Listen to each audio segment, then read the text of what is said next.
এখন বাজে হচ্ছে ওই সকাল 8টার মতন হবে। আর আজকে প্রচণ্ড পরিমাণে রোদও উঠেছে। আর এই যে মহারাজ আর আমি দুজনে মিলে এখন যাচ্ছি একটু বাজারের দিকে।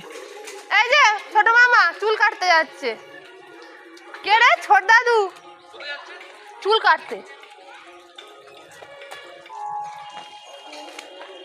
গুড মর্নিং সবাইকে। সবাই কেমন আছো বলো? আশা করছি সবাই খুব ভালো আছো। আর আজকে হচ্ছে যাচ্ছি, এখন বললাম শুনতেই পেলে, এখন ওকে নিয়ে যাচ্ছি ওই যে চুলটা কাটতে নিয়ে যাব। প্রচণ্ড গরম পড়েছে না, আর প্রচণ্ড পরিমাণে ঘাম হচ্ছে। আর এখন বাজে হচ্ছে সকাল, এই কি বলছিস,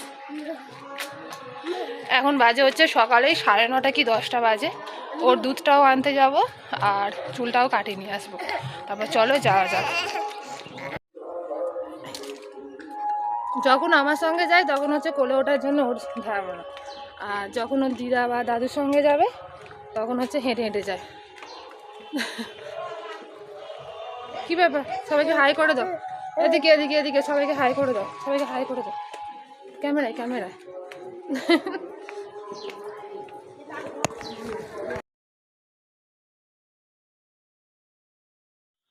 চলে এলাম হচ্ছে এই দোকানে ভিড় আছে বলে আমরা এখন দুজনে এখন বসে আছি। এবার বাবুর চুলটা হচ্ছে কাটিয়ে দিচ্ছি, ছোট ছোট করেই কাটিয়ে দেব, কারণ পুরো চুলটাই হচ্ছে কাটাবো না, যেহেতু গরম পড়ছে তাই জন্য প্রচন্ড পরিমাণে ঘাম। এই যে চুল টুল কাটা হচ্ছে কমপ্লিট। মহারাজের দাবি একটা হচ্ছে কিটক্যাট কিনতে। দেখি কিটক্যাটটা কই, কই কিটক্যাট কোথায়? গালে। এই যে কিটক্যাট গালে। আসো আসো আসো। এই পালাচ্ছিস কোথায়? মানে ওকে বাইরেতে নিয়ে এলে সমান ওর পেছন পেছন পেছন পেছন দৌড়াতে হবে। এই যে বাড়িতে চলে এলাম আর মহারাজ চুল কেটেছে। দিদাকে দেখা কিরকম চুল কেটেছিস, দেখা ওই চুল কেটেছে দেখাচ্ছে। দেখা দিদাকে দেখ কিরকম চুল কেটেছিস। যাচ্ছে, দেখো কিরকম চুল কেটেছে দেখো। উফ বাবা। এখন বাজে হচ্ছে বিকাল 3টা আর আমরা হঠাৎ করেই বেরিয়ে পড়েছি। আর কোথায় যাচ্ছি বলো তো? চলো আগে যাই, তারপরে তোমাদেরকে দেখাচ্ছি। এই যে চলে এলাম হচ্ছে মুদিখানার দোকানে। হঠাৎ করেই মনে ইচ্ছা হলো যে আমি বিরিয়ানি করব, কিন্তু আদৌ আমি কোনো দিন এর আগে হচ্ছে বিরিয়ানি আমি করিনি, তাই জন্য হঠাৎ করেই মনে হলো, তাই জন্য দেখি ট্রাই করা যাক। সব কিছুই তো করেছি, কিন্তু বিরিয়ানিটা করার হচ্ছে আমি সাহস পাইনি কোনো দিন। এই যে নিয়েছি হচ্ছে চিকেন। আমি চিকেনগুলো বড় বড় পিস নিয়ে নিই, ছোটো ছোটো পিসই নিয়েছি। আর এই যে সব বাজার টাজার নিয়ে হচ্ছে চলে এলাম। বিরিয়ানির যা যা লাগে আর কি, সেগুলো হচ্ছে আমি অনলাইনে সার্চ করে করে, যাই মোটামুটি যেগুলো ভুলে গেছিলাম সেগুলো অনলাইনে সার্চ করে করে নিয়ে চলে এলাম। আর এই যে প্রথমে চালটা হচ্ছে ভিজিয়ে রেখে দেবো। ওদিকে হচ্ছে মহারাজ এনেছে হচ্ছে ওরিও বিস্কুট, সেটা এখন বসে বসে এখন খাচ্ছে। আর বিকেলবেলা কার বিরিয়ানি খেতে ইচ্ছা করে রে ভাই? আমার করে, মানে আমার হঠাৎ করে বিকেলবেলা হচ্ছে বিরিয়ানি করার ইচ্ছা হয়। এই যে বসে পড়েছি হচ্ছে বিরিয়ানি করতে।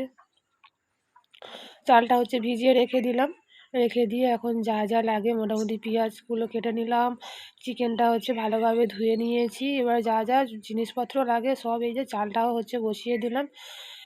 মানে জামাটা, মানে বাজার থেকে এসে জামাটা যে আমি ছাড়বো সেটাও আমি হচ্ছে এখন টাইম পাচ্ছি না, আগে বিরিয়ানিটা করতে হবে। মানে আগে কোনো দিন করিনি তো, খুব মানে একটুখানি ভয়ে ভয়েই করছি। তাই জন্য পেঁয়াজগুলো হচ্ছে আগে অনেকগুলো পেঁয়াজ লঙ্কা সব ভেজে নিয়েছি। মানে এটাও হচ্ছে আমি আগে ইউটিউব দেখে দেখেই মানে দেখে নিয়েছি যে কিভাবে কি করতে হয়। এর আগে হচ্ছে আমি বিরিয়ানি হচ্ছে ঘরে করেছি, সেটা হচ্ছে আমার বর করেছে করে, কিন্তু আমি করার কোনো দিনই হচ্ছে সাহস করিনি। আর এই যে আদা রসুন যা যা লাগে নাকি মশলাপাতি সবই হচ্ছে দিয়ে দিলাম, সেইভাবেই হচ্ছে ইউটিউবে দেখছি আর করছি, দেখছি আর করছি, কিন্তু কতটা কি হবে সেটা এখন বলতে পারছি না। তারপরে চলো খাওয়ার মতন হলেই হবে, বিরিয়ানি হচ্ছে দোকানের মতো না হলেও হবে। এইভাবেই হচ্ছে জলটা দিয়ে দিয়েছিল, আমিও জলটা হচ্ছে দিয়ে দিলাম। আর আজকের ওয়েদারটা একটুখানি বেশ ভালো, আবার বৃষ্টি বৃষ্টি হবে। চলো একটু কাশ্মীরি লঙ্কা দিয়ে দিলাম একটু কালার মানে কালারফুল হওয়ার জন্যে। আলুগুলো দিয়ে দিলাম, আলুগুলো হচ্ছে এতে আমি সেদ্ধ করে নেব। মানে এইভাবেই দেখিয়েছিল যে আলুভাবে হচ্ছে এইভাবে সেদ্ধ করে নেওয়ার জন্যে, আমিও তাই করে নিলাম যে বিরিয়ানিতে হচ্ছে আলুগুলো এতেই আমি সেদ্ধ করে নিয়ে আলুগুলো তুলে নেব। আর এখানে হচ্ছে চিকেনটা হচ্ছে একটুখানি হচ্ছে আমি ভেজে নিয়েছি, এটা কিন্তু দেখায়নি, এটা আমি এক্সট্রা আবার পাকামি মেরেছি। মানে চিকেনটা ভালোভাবে একটু তেলে ভেজে নিয়েছি। এটা হচ্ছে ওতে ছিল না, এটা আমি আবার এক্সট্রা করে পাকামি মেরেছি। চিকেনটা আমি ভেজে নিয়েছিলাম সেটাই হচ্ছে ওর মধ্যে আবার দিয়ে দিলাম। ওতেই আবার চিকেনটা হচ্ছে সেদ্ধ হবে, হলে ওতে একটুখানি টক দই আলু যা থাকে ওতে দিয়ে আমি ওই মানে বিরিয়ানির যে মশলাটা ওটা হচ্ছে আমি করে নেব। আর বাবু হচ্ছে ওদিকে চলে গেছে বাইরের দিকে একটুখানি হচ্ছে খেলতে। আর আমার সব কমপ্লিট। এই দেখো বিরিয়ানি হচ্ছে আমি বসিয়ে দিয়েছি, কিন্তু ঘর দৌড় আমি এর মধ্যেখানে হচ্ছে পরিষ্কারও করে নিয়েছি, দেখতেই পাচ্ছ একটুও কিন্তু কোথাও আমি কিছু রাখিনি, যে বিরিয়ানি করেছি বলে ঘর দৌড় আমি একদম চারিদিক ময় শুধু বিরিয়ানি। দেখো বিরিয়ানি হচ্ছে কমপ্লিট, আদেও কিন্তু ভালো হয়নি দেখতে। আর এখন বাজে সন্ধেবেলা। এই বাবু আর বাবুর দাদু এখন মানে বাবা দেখছিল একটুখানি খবর, তা মহারাজ গিয়ে ওইখানটায় হচ্ছে আবার হাজির হয়ে গেল। কি দেখছে দাদু আমি দেখবো। তারপরে চলো আজকের এখানেই হচ্ছে ভিডিওটা শেষ করছি। সবাই ভালো থাকো সুস্থ থাকো, আর যারা চ্যানেলটা সাবস্ক্রাইব করোনি প্লিজ চ্যানেলটা সাবস্ক্রাইব করে আমার পাশে